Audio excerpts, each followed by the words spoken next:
Hello vlog family. I'm here with Gretchen. Come in.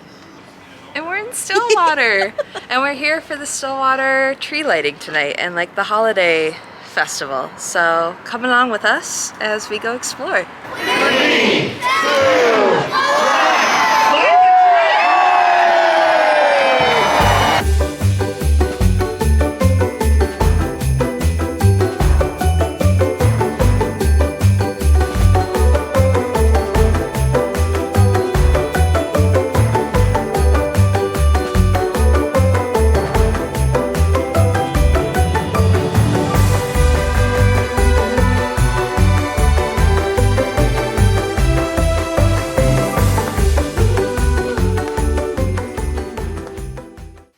Stillwater.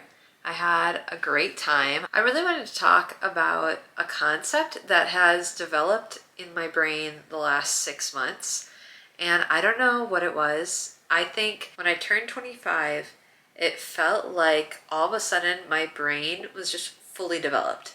Like I just understood things that I hadn't understood previously, and it was just easy. It was simple. Like my mind just understood adult concepts that I had not understood before. Similarly, I feel like lately I've been understanding the type of people who want to stay home more, or the type of people who change their priorities as they get older. I kind of alluded to this in the California video when I talked about drinking and how when I was in my early 20s, I used to think about like how people in their late 20s or their early 30s, they just couldn't keep up. Like they just could never drink as much as I could, or they couldn't handle it, or they had to, you know, be down for the count the next day, and I didn't. I could revive so quickly. And I remember just living in pride of that mindset. And now in my late 20s, I'm like, I wouldn't even want to keep up with a 21-year-old. Like I have no interest in partying like that. I got it out of my system in a very unhealthy way. And I'm at a point now where it's like, I just want to go to a winery and try wine, or I just want to have a margarita with like dinner, some tacos that I'm making. Like, I think it went from so socially focused and also kind of like keeping up with other people and having this pride, like in this unhealthy behavior. And now I look at that and I'm like, I would never want to have that. Like, I just don't desire that anymore. In the same way, I've talked about this with Zelf a few times. When we were younger, Zelf and I went to the same college. And so on Tuesday and Thursday mornings, we both would have 8 a.m. classes. And she would pick me up and we would carpool together to school. Because we both lived like with our parents at home. We never lived on campus. And we would talk about how busy we were. You know, we both were working at least 2 part-time jobs. We were going to school full-time. We had social lives. We were really involved in like our church youth group at the time. And it's just so interesting to think about how a 20-year-old and a 30-year-old have the same amount of hours in a day, but we use them really differently. And so in the same way of my mindset changing on alcohol, I also feel as though my mindset has changed on how I prioritize time and who I give time to. So I think I discussed this a little bit a few months ago on social media where I talked about the tiers of friendship, TIERS, and it's like an evaluation of how you dictate what friends you give the most time to. And to just give you a quick little rundown of that, and I like to re-jog your memory. So tier 1 are people that you want to see every single week and that you would prioritize seeing every single week. So you really have to be strict about these people because these are your most important people. These are people who you not only enjoy being with, but you have the most vulnerability, the most trust, the most loyalty to. These are people who you respect, who you want to emulate the type of people that they are. Like you want to be around them and become like them.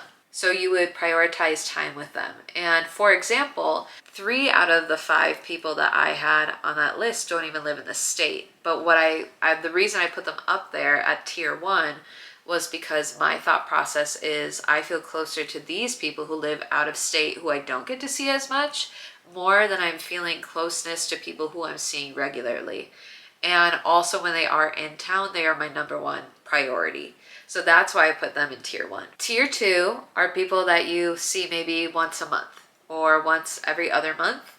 Kind of the idea of this is these are people that you still enjoy, that you still have good conversations with, but maybe you just don't have either the bandwidth for scheduling and time, or you just don't have the ability to connect as deeply as the people that you have in tier 1. So you're seeing them every once a month, every other month. And then tier 3 are people that you want to see every quarter or every half year. So these are people that maybe are more like social friends, I would say. They're part of maybe a group that you've been a part of for a long time, but you don't hang out with them one-on-one. You only hang out with them in the group, or you only hang out with them at a social event or a birthday, something like that. So these are people that you really are not prioritizing. You're just happening to be in the same group of friends with them. And it's not that they're bad people. You just don't resonate and vibe with them like you do the people in the first 2 tiers. And then tier 4, I just bluntly am like, maybe if they reach out to me and I'm free and I feel like hanging out, that's my tier 4 people. Again, it's not that they're necessarily mean people or bad people or even people who are like unethical or disrespectful. It's just like, I think you're a good acquaintance. And we just have never been in a position where this friendship has gone deeper. So I don't really want to give more time to those people. And sometimes it can also be, I feel obligated to hang out with this person even though we don't mesh, because it's more awkward to have the conversation that like we're not really meshing. Or sometimes people feel awkward just letting things like settle and kind of drift away in terms of a friendship or potential relationship there. And for me, I just don't feel that. I'm like, I think there's easy ways to let people go. And so these are people that I would not prioritize. They might prioritize me because they maybe evaluate me on a different tier level and didn't necessarily discern the friendship in the same way, or they maybe don't define friendship the same way that I do. Whatever standards I have obviously dictate where people land on the tier system. I took this evaluation this summer and I thought, this is going to really revolutionize how I hang out with people, and it has. A lot of friendships that were hanging on for dear life have kind of just either faded away or they kind of needed to go. And it was already clear to me, I just was having a hard time letting them go because they were people that I had known for so long. And a lot of times they're people that were kind of on the outskirts of my life, but they were part of a group I'd been a part of, and I felt obligated to be with them. And just evaluating them in a correct tier and giving them the time that they were due based on the evaluation that I gave them really made it simple to just give me peace to let those friendships go. And once I had the peace to let those friendships go, it was just so simple. They just like drifted away. It was so easy. And it just really showed me that sometimes I hold on to people or to memories in a way that's unhealthy. Having learned this through the tier system, I wanted to talk about the joy of missing out. So there is the fear of missing out, FOMO, which was really a big saying a couple years ago. FOMO is the idea that you don't want to say no to things because you just feel like you want to be at every event. You want to be at every get-together. You fear what you'll miss during that social time. You fear the connections that could be made. You will sit wherever you are and you won't be content in whatever you're doing because you always wonder what could have happened if you had gone to this other thing. Some people have this very conservatively, just that they missed one event and they feel like it would have been a good event to go to.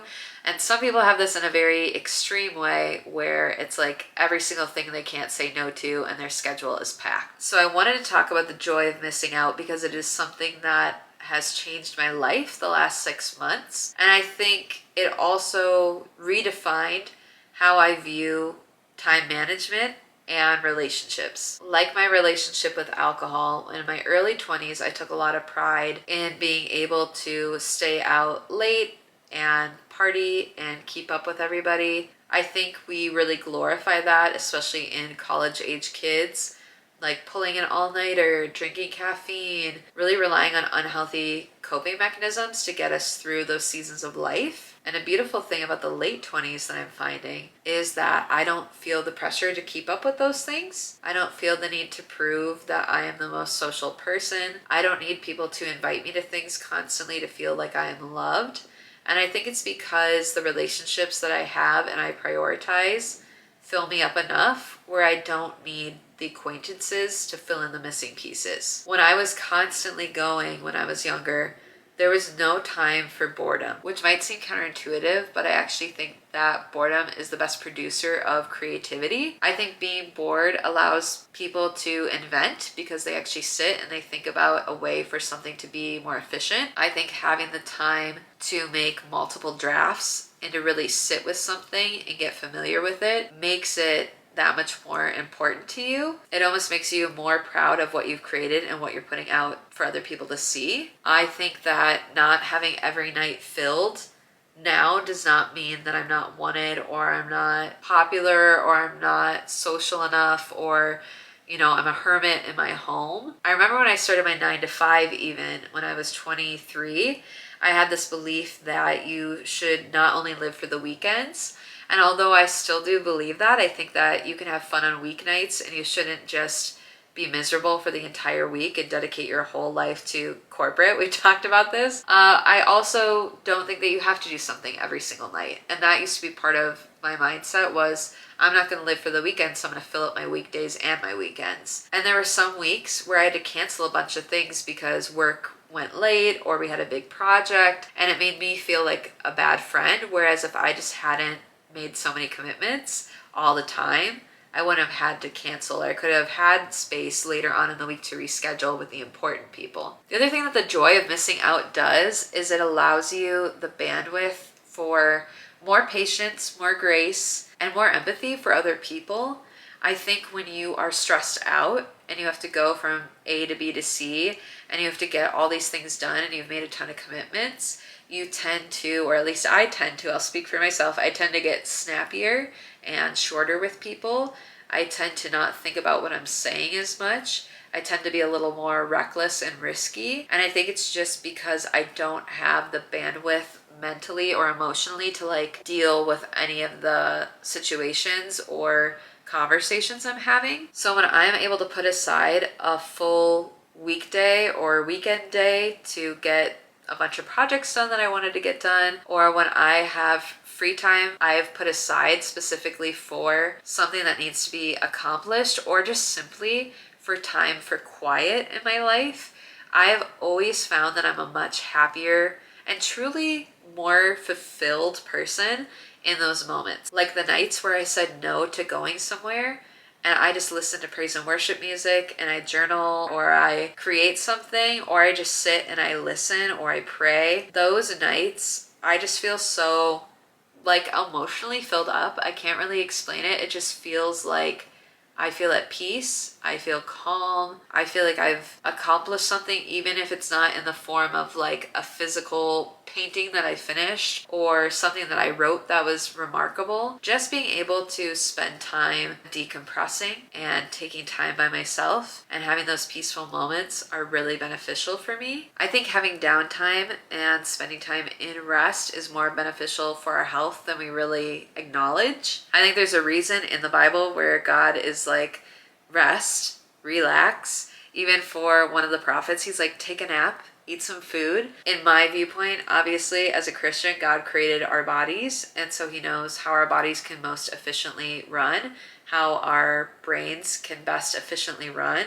And I think he understands that we need rest sometimes more than we do. I think a lot of times if you ask somebody, they aren't fully aware of this when they constantly make plans or they have things to do or they fill up their calendar. But I think it's really saying I think I'm invincible to a point where I'm willing to do unhealthy things in order to chase after a feeling or go after an accomplishment, I think is more important than my physical or mental well-being. And I just think that's kind of a prideful way to live. I didn't even realize when I was going through that that's how I was living. But when I look back on it now, I'm yeah, that's really what I thought. I thought I could do it all and I thought I should be able to. And in moments where there was failure, I would snap at other people because I didn't have the bandwidth to not do that to them. And so I think it's really healthy to have restrictions on how many social things you're doing or how many different activities you're doing every single week. Another way that this could play out is if you are a parent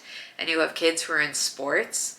I know that I have family members, and when I talk to them, they're like, well, I work all day, and then I take this kid to this sport, and then I run this kid to this practice, and then I go pick up this other kid, and then I grab this one on the way home, and then my spouse gets this other kid on the way home from their job, and then they like don't eat dinner together, they don't have time together, they're not investing in like their family and their home life. And I'm not saying like after school activities are bad, I just think for the most part, a lot of families prioritize tons of activities, even in the church. Like I think when I was growing up, sometimes like sports teams or things like that were a little more villainized because they took you out of like youth group on Wednesdays and things like that. But there was a time in my life, like late high school, early college, where I was at church like 4 times a week, and I lived a half an hour away. And so it really was overtaking my life. But we look at things like serving in a church, or we look at things like being a part of 3 small groups as this really amazing thing. And I just don't think it is, because going back to that tier system, like even Jesus evaluated his tier system really effectively.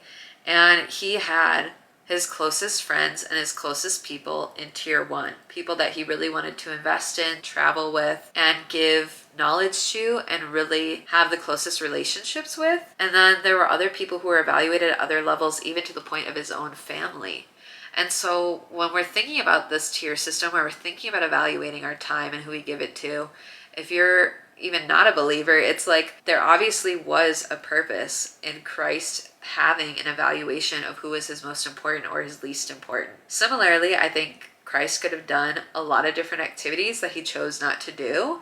And so when we get into this mindset that we need to do everything that's on the table and everything that's available to us, it's actually, I'm not going to say like unbiblical, but I think it's just not wise, because we see the ultimate wisdom with Jesus and how he handled his life. There were so many periods of time where Jesus went off and he had his own time, and he chose to rest, or he chose to pray, or he chose, you know, to physically like sleep and rest in that way, or to eat and to be with his closest people. All in all, I think the joy of missing out, and if you don't want to call it that, just the prioritization of the most important things for your time and prioritizing your rest, is very beneficial in the long run. And I think it's necessary to us becoming the best versions of ourselves. Because I will tell you, the last 6 months have been absolutely crazy. Like I alluded to in my California vlog that I put up a week ago, there are so many things that are up in the air in this season of my life, but I've truly never felt better. And I think it's because I've been stingy about what I spend my time doing. My time is just as precious as anybody else's. And I think having those boundaries in place have really blessed me. I think if I had continued the pace that I was doing 6 months ago, I would not have been able to do something like Vlogmas. I think that my vlogs were good 6 months ago, but I think they've really improved in a way where you can tell I've given more time and intention to them and to what I want to say, and to being intentional with who I'm giving my time to in real life. I hope that it reflects that the people I'm spending my time with are not only good influences, but they're also people who kind of share similar visions to what I want for my life. And I think that's displayed in the joy that I have that I didn't really have previously. Hopefully this conversation made sense. Let me know if you guys have been burnt out in this holiday season. Let me know if you are someone who has a joy of missing out. And because we're getting to the end of the year, if this conversation has got you thinking and kind of inspired you, what do you think that looks like for the year of 2024? Let me know in the comments below, and I'll see you guys tomorrow for the next vlog.